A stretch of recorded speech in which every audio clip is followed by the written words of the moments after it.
The greatest brawls in football history. It comes as no surprise that the much-loved game of football sparks tension on the field.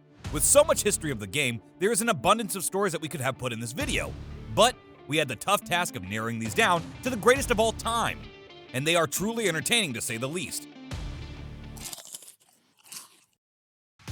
We start with 2005. Newcastle United were playing Aston Villa in a regular Premier League match.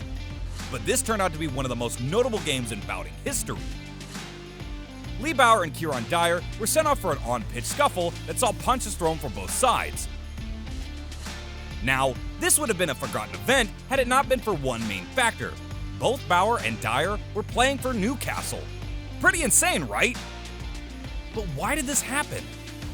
Well, it all started in the 2004-2005 season when Newcastle was looking to improve upon a fifth-place finish.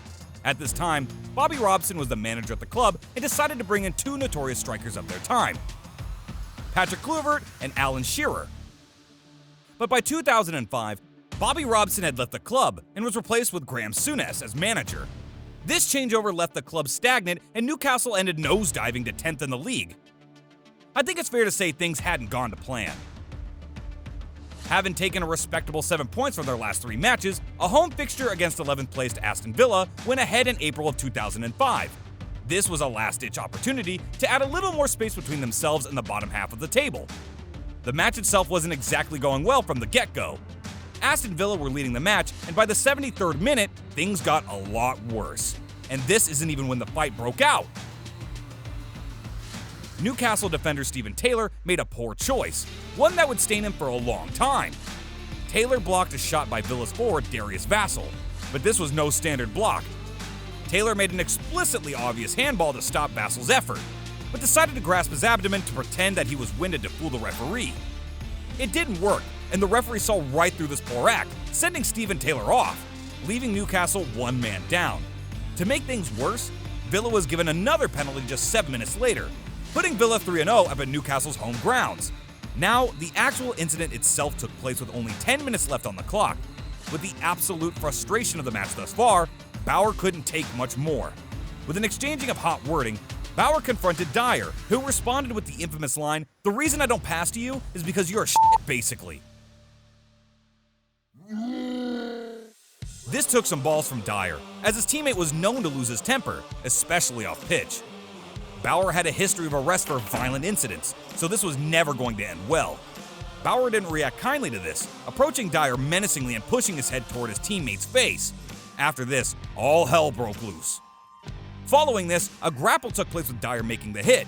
Bauer reacted with 2 clean punches, setting the scene for the world to see. Players from both teams rushed to intervene, and Bauer was dragged away from the duel with his shirt ripped at the neck.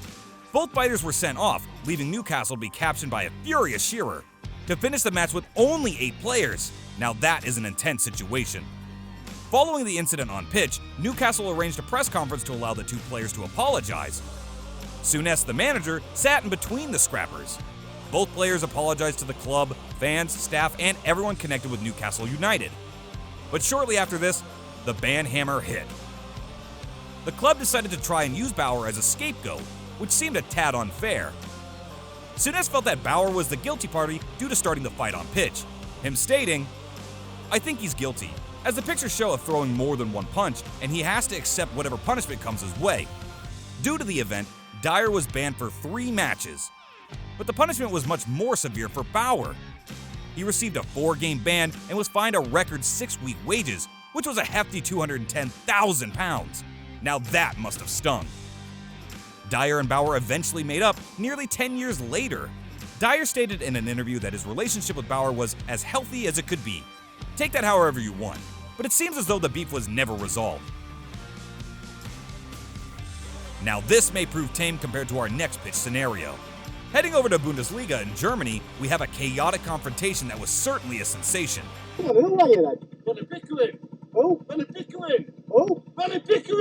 In 2019, Frankfurt was playing Freiburg when things got a little bit heated. Things weren't going great for the Frankfurt team, being 1-0 down and into injury time. In a frantic rush to reach the ball as it went out of play, David Abraham, the Frankfurt captain, smashed into Christian Streich, Freiburg's manager. It was at this moment that he knew. He fucked up. Now, it didn't help that Strike showed no courtesy in stopping the ball for Abraham, giving the captain a reason to see red. Abraham knocks the manager over with so much force, it was a surprise that there were no injuries. As soon as the incident happened, you can see Freiburg players and staff storm after the Frankfurt captain as he tries to scurry away. This turns into a bit of a messy brawl between the two teams with plenty of shoving involved. The referee felt generous with the red and yellows that night, with multiple players and staff receiving them. The 33-year captain was banned for 7 weeks and received a combined fine of 60,000 euros. I'm sure he won't be doing anything stupid like this again. Luckily for him, his apology to Strike afterwards was enough for the coach to forgive and forget. This next one didn't end with an apology though. Back in 2015, a historical win took place when Colombia beat Brazil at the Copa America. Superstar Neymar was feeling the pressure, and this caused the Brazilian forward to make a bad decision that ended up in chaos. See, the year before was already a beefy stew for Neymar in Colombia. He was knocked out of the World Cup with a fractured vertebra, but this time he came back with vengeance, which didn't exactly work out well for him. Neymar's frustration was building all game, after complaining bitterly about the treatment he was receiving from the Colombian defenders. It all exploded at the conclusion of Colombia's 1-0 win over Brazil. Neymar decided to unleash a shot that struck Colombia's defender Pablo Armero. Straight after this, Jason Murillo, the Colombian defender who scored the game's only goal, ran up to Neymar and said something to him that caused a very coarse reaction. Neymar flicked his head into Murillo's face with aggression and frustration. Within the blink of an eye, Neymar was pushed violently in the back by Carlos Bacca, the Colombian striker. Players from both teams frantically ran from the benches to break up the intense situation. Both Neymar and Bacca were shown red cards, meaning they missed any remaining games in the knockout stages of the tournament. This was definitely one of the most notable brawls in previous years. A more notable mention has to be to subscribe to this channel, because we have so much more great content on its way. Also, don't forget to like this video if you're enjoying it. But what about the fans getting violent, you say? You've got no fans? Heading back to the Premier League in the UK, we see Aston Villa taking on Birmingham City in a heated derby match. These matches usually stir up some kind of drama. What do you want, son?